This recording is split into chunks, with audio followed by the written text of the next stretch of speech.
They say the most dangerous things in the world don't come with warning labels. They don't have sirens, and they definitely don't look like monsters. Sometimes the most dangerous thing is just a man who wants to be left alone, sitting in a diner with a cup of black coffee, waiting for a song that ended 30 years ago. If the deputies in the small, dusty town of Black River, Georgia, had known that, they would have kept driving. They would have turned their lights off, looked the other way, and prayed the tall stranger would finish his coffee and move on. But they didn't, and that was their first mistake. The heat was the kind that stuck your shirt to your back like a second skin. It was 2 in the afternoon when the Greyhound bus hissed to a halt on the shoulder of Highway 9. The doors folded open with a pneumatic sigh, and a single pair of boots hit the gravel.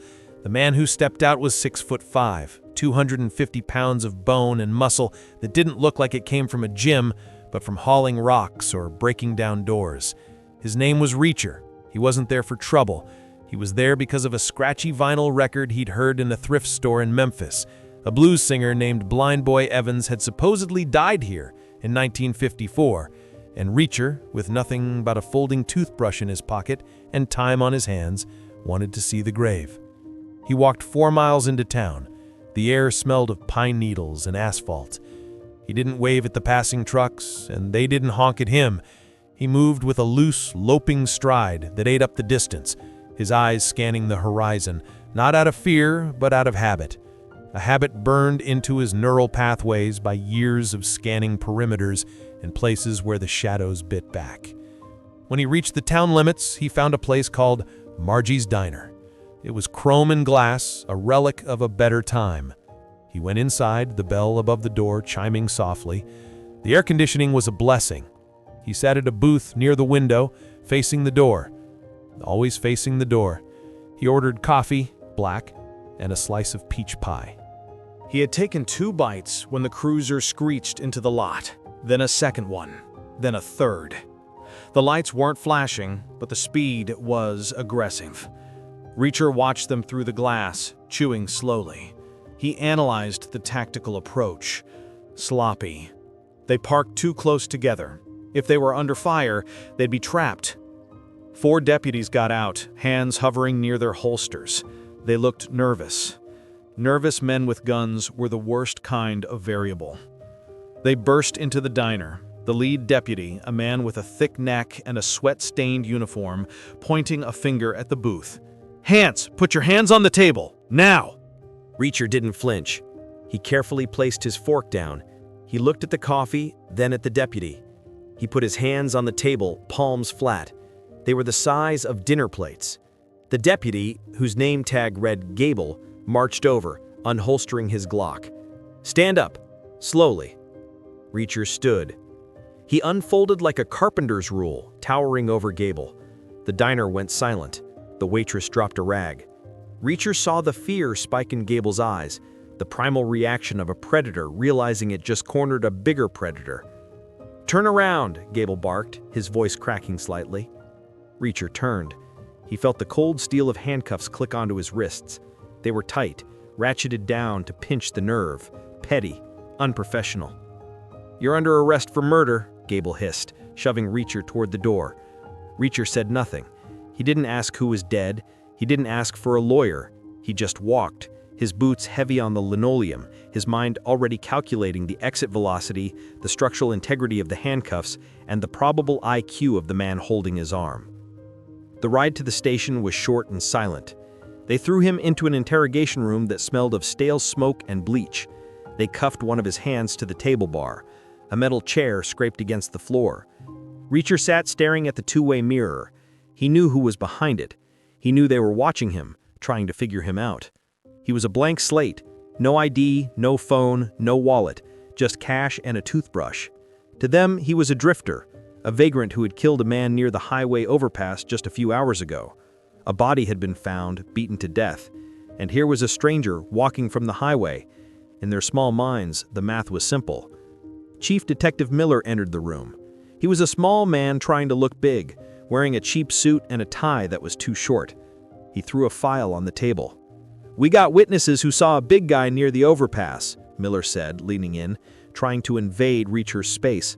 "We got a body with crushed ribs, Takes a lot of power to crush a human ribcage like that. A big guy like you. Miller smirked. You like hurting people, big man? You like the sound it makes? Reacher remained silent.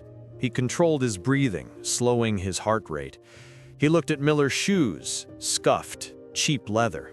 He looked at the wedding ring, loose, tan line visible, meaning he'd lost weight recently, probably stress or illness. He looked at the weapon on Miller's hip, a Sig Sauer, safety off, careless. Talk to me! Miller slammed his hand on the table. We know you did it. We just want to know why. Was it a robbery?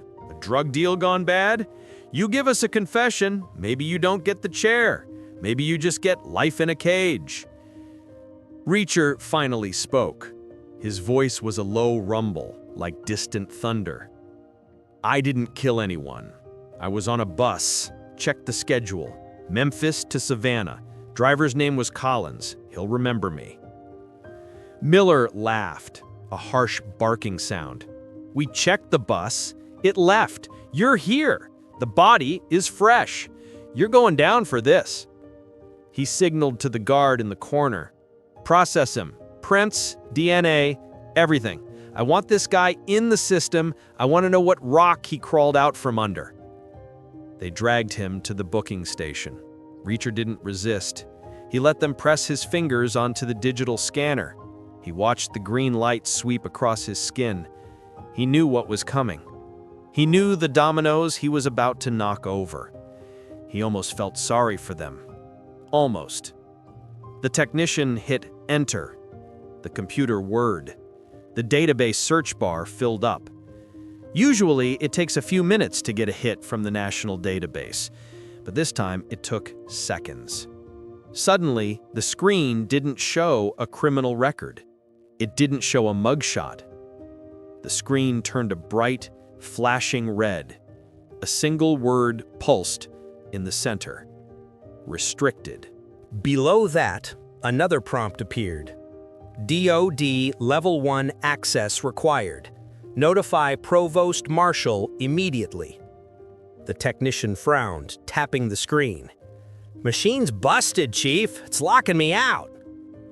Miller walked over, squinting at the screen. What the hell is this? Try it again. They scanned his thumb again. Same result. Red screen. Alert. Flag officers only. What is your name? Miller turned to Reacher, his aggression replaced by confusion. Who are you? Reacher looked down at him. Reacher. First name? None. Miller grabbed the phone on the desk. Give me the FBI liaison. This guy is into something heavy. Maybe he's a terrorist. Miller dialed. He waited. Then he spoke. Yeah, this is Chief Miller, Black River PD. We have a John Doe here. Prints are flagging a Level 1 restriction on the NCIC. Yeah, I'll hold. Miller waited. Reacher watched the clock on the wall. Seconds ticked by. Then, Miller's face changed. The color drained out of it, leaving him gray and pasty. He stood up straighter. Yes, sir. No, sir. We just arrested him for suspected homicide. No, sir, we haven't charged him yet. Yes, sir. Miller slowly lowered the phone. He looked at the handset like it was a live snake. He looked at Reacher with wide, terrified eyes. Who was that? The deputy asked. That wasn't the FBI. That was the Pentagon. Suddenly, the phone rang again. Not the landline, Miller's cell phone. Then the deputy's cell phone. Then the station's main line started ringing off the hook, a chaotic symphony of bells. Miller answered his cell. Miller speaking. He listened for 5 seconds. He dropped the phone. It clattered on the floor. Uncuff him, Miller croaked. What? The deputy asked. Uncuff him now, Miller screamed, his voice tearing at his throat. Take them off! God help us, take them off! The deputy scrambled, fumbling with the keys. The metal clicked and Reacher rubbed his wrist. He looked at Miller. You made a call. They said they're coming, Miller stammered. They said you're a decorated war hero. Silver Star, Purple Heart, Legion of Merit, ex-commander of the 110th Special Investigations Unit. Miller swallowed hard. They said we just arrested a ghost. Reacher rolled his shoulders. I told you, I was on the bus. But the murder? I didn't do it, Reacher said calmly. But I saw the tracks near the highway. 2 sets of footprints. One heavy, one light. One wearing work boots, size 10, the other wearing sneakers. The killer drove a sedan leaking oil. I saw the stain on the asphalt where he parked. He's probably a local, left-handed, based on the angle of the blows you described. Miller stared at him, jaw slack. How do you... I was a military cop for 13 years.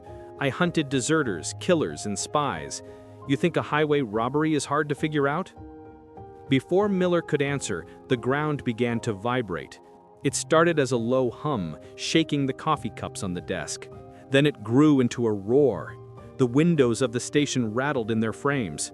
Blue and red lights flashed against the walls, but not police lights. These were different. Miller ran to the window. Oh my God. Outside, the quiet street of Black River had been invaded. It wasn't just a car, it was a convoy.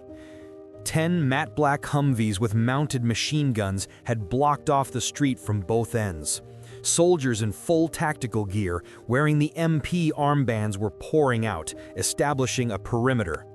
A Black Hawk helicopter thundered overhead, the wash from its rotors kicking up a storm of dust, shaking the signs on the storefronts. The front door of the police station flew open. It wasn't opened, it was kicked. 3 soldiers stormed in, rifles at the low ready, scanning the room with terrifying efficiency. Behind them walked a colonel. He was dressed in crisp fatigues, his face hard as granite. He didn't look at Miller. He didn't look at the deputies. He walked straight to Reacher. The room was silent, save for the thrumming of the helicopter outside. The local police were pressed against the wall, terrified, hands raised. The colonel stopped in front of Reacher. He looked at the handcuffs on the table. He looked at the dirty interrogation room. Then he looked Reacher in the eye and snapped a salute. A sharp, perfect salute. "Major Reacher," the colonel said. "General O'Neill sends his regards. We were flagged the moment your prints hit the system. We were conducting exercises at Fort Stewart. We got here as fast as we could." Reacher returned the salute, casual but precise. "At ease, Colonel." The colonel turned to Chief Miller. The chief was shaken. "You," the colonel said, his voice like a whip crack, "you detained a man who has saved more lives than you have met. You detained a man who hunted down war criminals in the Balkans and terrorists in the Middle East. You put cuffs on Jack Reacher?" I didn't know. He was just eating pie." "He is a national asset," the colonel said, "and you are going to hand over all your files on this murder investigation to us. We will handle it. Major Reacher will identify the real killer for you since you seem incapable of doing it yourself, and then you are going to apologize." Reacher stepped forward. He loomed over Miller.